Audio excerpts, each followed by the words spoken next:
of the world's most well-known hosts and influencers in the fintech sector globally.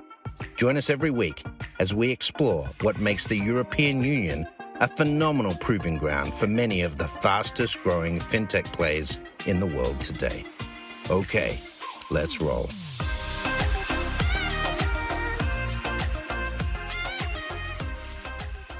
Hello, welcome to episode 129 of Breaking Banks Europe. Today we're going to be talking about payments, and it's about breaking payments and how the payment space is changing and where the innovation is and where the opportunities are. I'm your host, Ajit Tripathi. Today I am a strategic advisor to Polygon, and I do a lot of work with a variety of crypto startups in this space. With me here today, we have Elena Alicea, who is the head of product UK and Europe for Gemini. Elena, please say hello to our guests, to our audience. Hi, guys. Hi, and we also have Liam Gray, who is the strategic account manager for Europe for Plaid. Liam, hey, everyone. Welcome. Hey. Please say hello to our wonderful audience. Hey, great to be here. Great. So I'm so we are going through a very interesting time in markets. We're not going to spend too much time on that, but across fintech and crypto, we have seen a massive reset of expectations and valuations. What a wonderful time to be alive, and but at the same time, the pace of innovation isn't slowing down, especially in the payment space, which has kind of dominated the depth of innovation in fintech across the board. So today we'll learn from. Fortunately, this is also a topic I don't know too much about, so I'll try and not talk too much, which gives our audience the chance to share their infinite wisdom. So let's get started. So by the way, this episode is brought to you by Plaid, and we are very thankful to our sponsors for this one.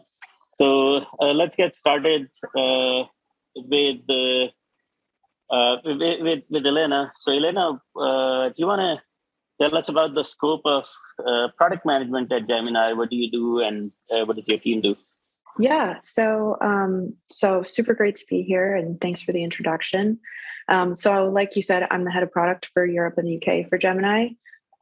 So we own product innovation for the region, which is basically taking products and features from idea all the way to delivery, so that it's what you see when you open the Gemini app or when you log into your Gemini account. I also work on global expansion, which from a product development standpoint means exactly what I described, but on a global level. So making sure that the value proposition works in every local market. My first global expansion project at Gemini was actually launching our services here in the UK, where we've been live for almost 2 years. So that was our first international foray outside the US, and now we're expanding into Europe with our Ireland HQ and further afield APAC, and looking into other markets as well. And Gemini is, you have multiple activities. So primarily Gemini is a very well-known crypto exchange. You have custody and institutional lending. What else does product mean at Gemini, especially in the payment space? Yeah. So we have quite a broad product offering at Gemini. Definitely our bread and butter is the exchange and custody services, but we have a lot of new exciting products based out of the US. Right now we have Earn and the recently launched Gemini credit card. And then looking also at payments and payment space, I used to work on the payments team at Gemini. And so that's a really important sort of like feature, maybe like a pillar feature for us in terms of making sure that people can get into the crypto space. And so we really think about that as like a key part of our offering, since we are kind of this hopefully trusted gateway between the crypto ecosystem and the traditional financial ecosystem. And Liam, what about you? So Plaid is obviously extremely well known in fintech for your open APIs and the widespread adoption of Plaid's APIs. What's new and exciting at Plaid? Everything. So I'm a strategic account manager over here at Plaid. So that means I look after some of our fastest growing accounts across Europe. And I basically help them to leverage open banking payments and data and supercharge their growth. So in the crypto space, what that really means is helping them to bridge that gap between the crypto and fiat spaces. So helping them to onboard clients and fund those wallets. So that's mainly what we help our crypto clients in particular to do. In terms of what's exciting, a number of different things. So to be honest, one of the biggest things that we're really doing at the moment is educating both clients and end users on all of the things that they can potentially do in the open banking space. But I'm sure we'll dig into that in much more detail further in the conversation. Got it. Yeah, I think the user experience of fiat services has been a bit of a problem for crypto users for a long time. In the early days, I remember we used to trade everything against Bitcoin, and then some banking partnerships like Coinbase in the UK started and stopped, and I think we've come a long way from there. So Elena, what's your experience been more recently? And what are the innovations you have seen around sort of improving the user experience of crypto payment services, but also fiat payment services for crypto users? Yeah, definitely. So there's a lot that goes into that concept of accessibility, right? And the UX is a really, really big piece of removing barriers to accessibility for people around the world to get into the crypto space. And it's pretty basic in terms of how it's rooted in psychology, right? People won't use something that they don't understand or that isn't easy to use. But however, as much as I would love to make certain flows completely seamless, the reality is that with payments, and as in many other parts of the user experience, when you're working in traditional financial services or in crypto, we're faced with a balancing act really of consumer protection and compliance versus flows that are easy to use and accessible to all experience levels. So looking at parts of the Gemini flow as an example, when you want to fund your Gemini account using a bank transfer, we first require that you register your bank account information with us. And that is an area where we've worked with Plaid to make this super easy in the UK and in many of our major markets. So Plaid provides customers with that easy, safe, secure way to pass Gemini their bank account details for registration, and also helps Gemini on our side ensure that we have accurate and verified customer bank details. And all of those are super important checks. We want to make sure that our users and their funds are as protected as possible. But understandably, that's where we lose some people in our payments funnels. And that's where it becomes a UX problem, regardless of how you're trying to get that information. I think we all can recognize the experience of being asked for information we don't have at hand or don't have time to provide. So we just leave the website and kind of never come back. But yeah, so that's part of why rather new partnerships and like the ones that we have with Plaid and areas like open banking, card payments, alternative payment methods are really exciting in terms of opening up that global accessibility to the crypto ecosystem, reducing that friction in the user experience in payments. All these types of products really provide new opportunities to make it easier and safer and more accessible for people around the world to get involved in crypto. So, what are the current trends in consumer crypto adoption?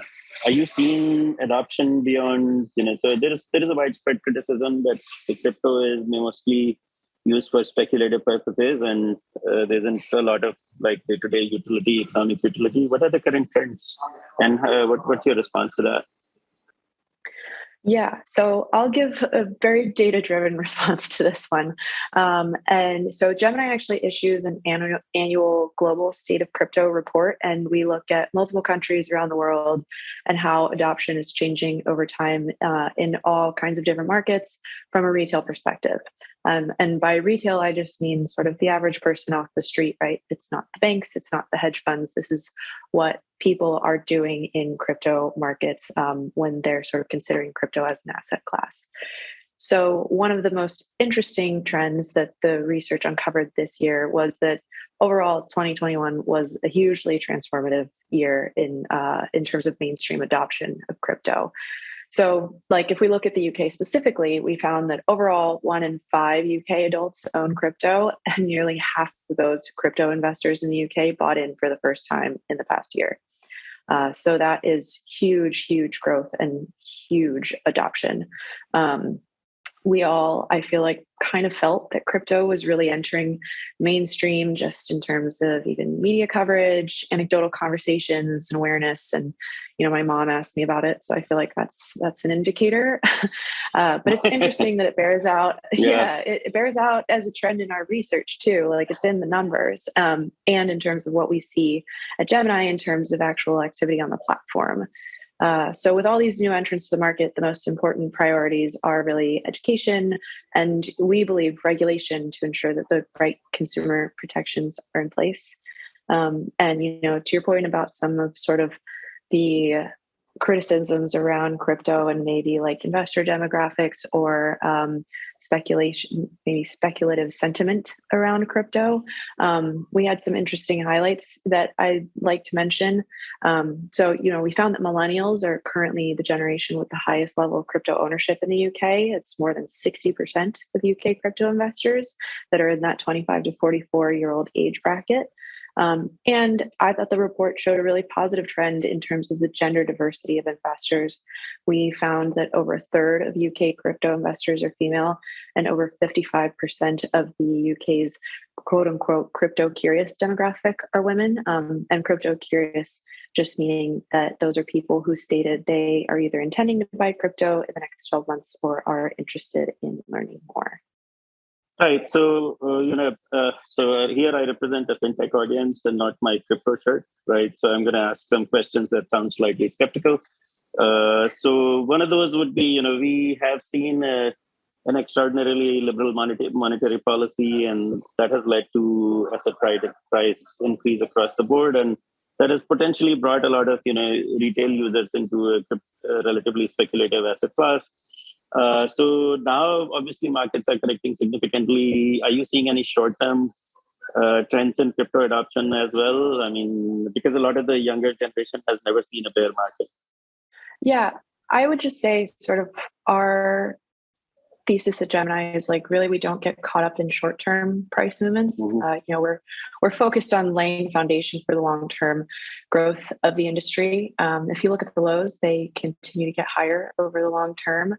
And Bitcoin is still considered by many the best performing asset class in the past decade. So we really view digital assets in terms of their longer term value proposition and the factors that drive that. Right. So that relates to the question, how do you see the outlook for future crypto adoption, let's say over the next 3 to 5 years? Yeah, totally. So, that research that I mentioned, the Global State of Crypto report, it's useful to compare markets and geographies, but it also helps us take a step back and look at the macro global trends. And so starting with where we are now, right, the percentage of global adoption is currently pretty low. It's estimated at around 3 to 4%. And with a huge percent of that population only having joined crypto in the last year. Mm-hmm. And all in all, even with the hype of the last year and all the new regulations being put into place in various different countries this year, I'd say it's still early days for crypto adoption. There's a lot of people who have analyzed the adoption curve of the internet for comparison. And if you use that analogy, the common conclusion that's reached is that we're still in the 90s of the crypto era, which, is crazy to think about, but is also super exciting. So think about what the world looked like almost 30 years ago, right? In the 90s.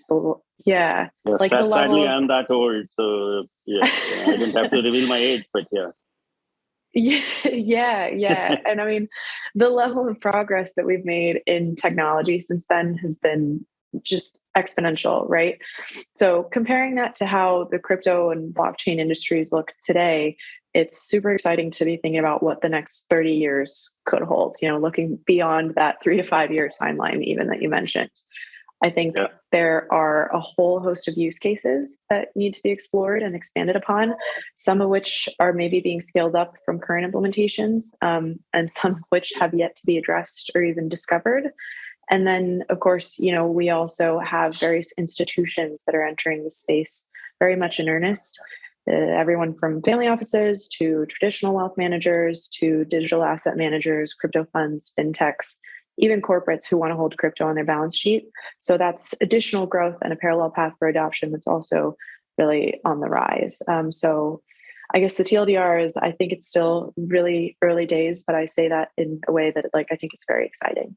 Absolutely. So going back to Liam, what does this mean for Plaid's business? As in, how much of your API traffic, for example, is coming from crypto activities, and what's the growth in that subsegment? Yeah, so it's an interesting question. In terms of the specific numbers there, I don't have those to hand. But I just want to go back to Elena's point about her mum knowing what's happening in the crypto space, because I think this is an important litmus test for fintech in general, not just for crypto. So if you go back before the pandemic, we were in a position where most people were using cash. Fintech and specifically crypto wasn't something that people even knew about, yet alone wanted to dabble in. Now, a couple of years later, all of a sudden, people are really interested in crypto and digital payments in general. And that's something that we think is going to continue going forward. So we're no longer looking at just one demographic or one segment, which is mainly young people or people who have a certain amount of money who are going to be, one, making digital payments, or two, looking into the crypto space. We're looking at really everybody moving into this space, or at least seeing what's happening there. And in order to facilitate that, we need to make it as easy as possible. So going back to the conversation and the points that we were making around UX and UI, it's massively important that not only is it as smooth as possible, but we have friction in the right place and education in the right place as well. So going back to another one of Elena's points, it's about reducing friction, not taking it away completely, because that dropout of certain people, sometimes you want those people to drop out because those are risks, or sometimes you want those people to drop out because they actually shouldn't be going through that flow. However, for the vast majority of people, you want them to go through that flow and you want them to know what they're doing.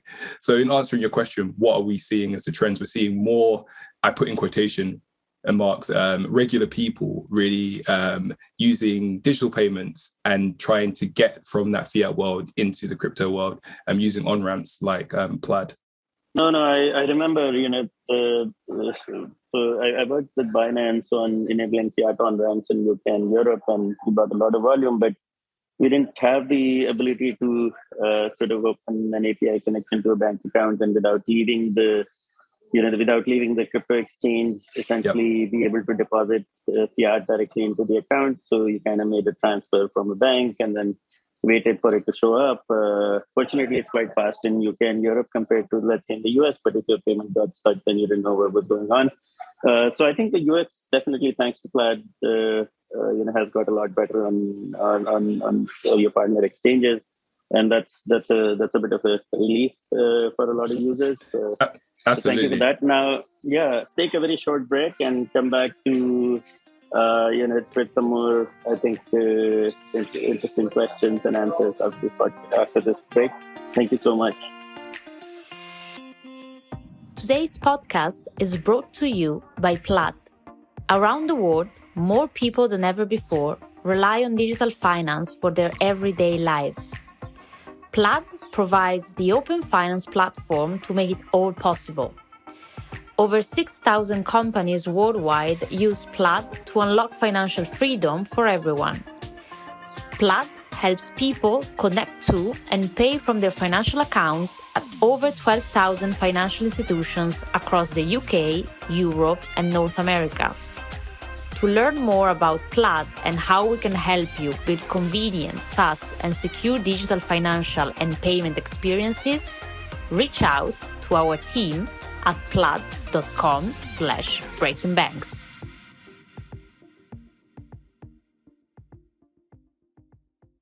Welcome back to episode 129 of Breaking Banks Europe. Today we are talking to our guests Elena and Liam about the new trends in payments, right, across crypto and open APIs. So I know, Elena, you guys released this Global State of Crypto 2022 report. Where can we find it?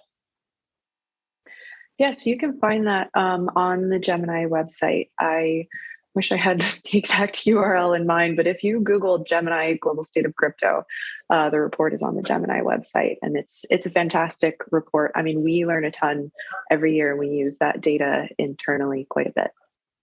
Okay, and Liam, sorry for throwing you a curveball a bit. So I know you are very focused on open APIs for the fiat system, what about APIs for the crypto payment system, right? So crypto native, crypto to crypto, like Gemini, Paxful, those, or even DeFi protocols and things like that. Are there any plans to integrate with some of the more crypto native payment systems which do not involve fiat gateways? No plans in the very short term, but that's the goal, I suppose. Just we want to be the front door to financial services in general. And crypto is a massive part of financial services. So we really want to be linking in with all of these platforms. And the more people that are using them, the more important it is to actually integrate with these APIs and allow end users to actually use them. How far away is that? I don't know at the moment. But I do think that we're starting to build a standard in open banking. And that standard is definitely going to be used in the crypto space and for other financial services platforms as well. So my short answer is not yet, but I definitely see it on the roadmap. Yeah, and one of the trends I have seen personally is, it becomes so much easier for fiat and crypto services to partner, right? There was a time when it was impossible to get a bank account. You had to go through 8 or 9 electronic money institutions to get a pooled account for an exchange. So how has your experience been, between, let's say, Gemini and Plaid in terms of setting up the partnership and then scaling it, and any reflections on that, Elena? Yeah. So, and I mean, Liam, feel free to jump in if you have any additional thoughts, but I think our experience with Plaid has only been really positive, and sort of coming back to, the big topic of UX in payments and adoption in the crypto space. We work really closely together on making sure that we're delivering the best experiences for users through Plaid and the integration with Gemini, and, making sure that we're kind of co-owning that experience of the user, and making it as seamless as possible. So it's been really positive, and the partnership has really grown a lot in the time that we've been working together, and hopefully we'll continue to do so. But I was just thinking about that when you were speaking earlier, Liam, about how you guys are super focused on making sure that users can get through these experiences and have a very positive experience. We do a lot of that UX work together, which I think is really positive collaboration and only ends up working out better for all of the end users. That's very interesting. So Liam, what's that co-creation from a product perspective look like? Yeah, I think I can only echo all the points that Elena just made. Okay, this is going to sound really cheesy, but I don't see our clients as clients. I see them as partners, because you're not just giving them an API connection and saying, run with this. You're really trying to design a product and an experience. And it's really important that you've got that relationship in the right place to do that. Otherwise, you're just seen as a vendor. And the better your relationship, the better the end product, both for the client and for that end user. For crypto clients in particular, because I find that UX is massively important, and also looking to the future and being super innovative, it makes it really easy for us to work with clients like Gemini. So what it actually looks like in terms of that co-creation process is weeks of work looking at wireframes, looking at Figma files, looking at various different things, working together through the testing process, and then eventually moving into beta and then rolling it all out.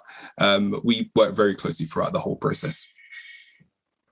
I think that's an extremely important point, right? Because who is a crypto user has changed completely. I mean, 2014, 15, it was essentially a few of us fringe, weird people, playing with crypto and trading against Bitcoin. Now there are a lot of, ordinary people who don't necessarily want to use, let's say, a MetaMask wallet or something more complex that, are coming into crypto. So UX is, and the UX and especially the security and the feeling of, safety and trust around UX is very, very important.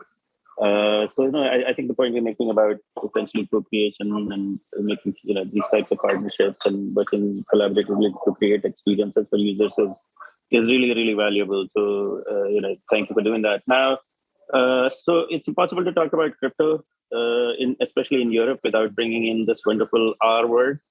I mean, I can tell you, being a crypto person, I don't love it, but regulation.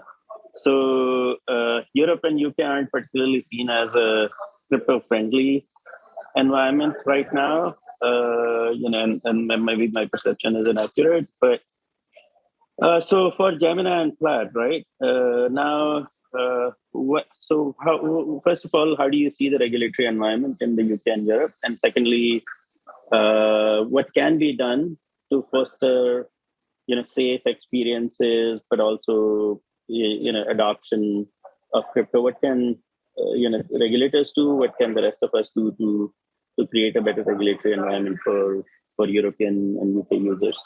Yeah, so I can start, and then Liam, feel free if you want to jump in. I would say, the UK specifically, just starting with the UK, has a position as a leading center of global financial activity and innovation. And I think that there is such an opportunity for the UK to be a leader in crypto regulation and to really maintain that edge in sort of the global financial the global financial sector as crypto continues to become a larger and larger part of the global economy. Regulation in crypto, like in other sectors, is really such a balancing act. At Gemini, we believe that good regulation can create an even playing field and that it protects consumers while still encouraging innovation. And so we take the stance that regulators and governments have a duty to provide legal and regulatory certainty, and that is what allows for innovation, but that they need to be wary of the temptation to regulate crypto as like a risk to financial stability or to consumers. So, like I said, really a balancing act and quite a fine line that I think a lot of governments are trying to sort out right now. But that being said, your question, what role do different players in the space have? We think that we have a duty and a role to play in this space. Gemini has a responsibility to help guide regulators in the development of regulatory frameworks that ultimately will benefit consumers. Yep. And from a Plaid perspective, Liam? Yeah, I mean, I think it's as simple as saying that I wouldn't be here if it wasn't for regulation and policy. I mean, the story is different in the US because Plaid was building things before without it being mandated by the regulator. Whereas in Europe, it was mandated by the regulator. So banks had to open their APIs and then that's what we plug into. So regulation is massively important for us. But one thing that I'll say going forward is all of a sudden, the main players in the space have become the experts in what's happening and what's going to happen in the future. So to the co-development point that was just made, we really need to work with the regulator in order to educate them on what's happening, how things are changing, and how users are using these products to make sure that users are best protected. So once again, it is really about that collaboration piece and sharing that knowledge so that we create the best environment for the regulator, for us as operators in the space, and ultimately for end consumers. Yeah, so as the host today, I get some privileges, and one of them is to shill my own kit. So Stripe recently announced integration with Polygon, which allows their users to essentially make payments in a stablecoin. So Elena, you guys, Gemini have a popular stablecoin, right? That's GUSD. So what sort of trends are you seeing in the adoption of payments using the stablecoin? Yeah, it's a great question. So we do have GUSD, Gemini dollar. That's a token that we issue out of the US. And I think that, there's a lot going on with stablecoins generally right now. Which I'm not going to comment on, but I think stablecoins are a really promising sort of driver in the future adoption of crypto. I'm not speaking about GUSD specifically or about any token specifically, really, but I know that there are a lot of interesting use cases for stablecoins in, say, remittance. And that is a really kind of interesting area that could see a lot of growth and sort of a lot of adoption over time. I'm trying to think of other big trends in stable coins and in payments. I think, there's a lot of innovation to be done to get it to a place where, you're just carrying around your phone and it has your whatever dollar coin sitting around in your wallet. And that's the case for everybody. But, give it time. Yeah. If you think about maybe even where, like, look at a comparison with the tap to pay, the Apple Pays, the Google Pays, how many 5 years ago, how many people were using that? Was it even available, honestly? But look at where it is now. I think there's always a lot of room for growth in the payment space in general. And that some things are really quick on the uptake, and maybe we're not quite there yet on stable coins, but there are interesting use cases. And, to my point earlier, like, use cases are always being explored and expanded in different geographies. So, so hopefully we'll see more growth. The reason I asked that question is because, one of the promises of crypto payments has always been this idea of cross-border internet native, right from the days of Bitcoin. So there has been this, Bitcoin was invented as, if you go back to the white paper, it says peer-to-peer electronic cash, and Bitcoin for the first time solved the problem of double spend, and as in, people being able to send a valuable asset to two people at the same time, or without any central intermediary kind of correcting that. So Bitcoin enabled internet native payments, and that's always been the dream and still is to a large extent. And there is a lot of volume in stablecoin payments now. 120 billion worth of stablecoins are there in the market right now. Now the volume is shrinking, but so for this cross-border dream to be realized, right, with or without stablecoins or whichever crypto assets are involved, what are the challenges that you see today from a Gemini perspective, and what can be done to sort of fulfill this theme of internet native truly cross-border, democratic payments experience? Yeah, definitely. So, at Gemini, we think about two major factors when we're thinking about expanding services and, trying to push into new geographies. Maybe there's first, of course, the local regulatory landscape. And then second, the local customer needs. And I think everything really starts from those two major drivers. We're looking into what do customers need in the region? Does our product offering fit the market? Are we going to be able to meet local product hygiene standards within the competitive landscape?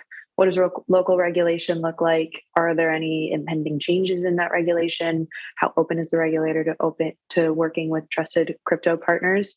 And I think that trusted piece of it is really key, because, like you were saying, there's this dream of sort of borderless payments and the borderless crypto ecosystem, but like, borders are real, and so we do really approach going into new geographies with that, regulation first mindset.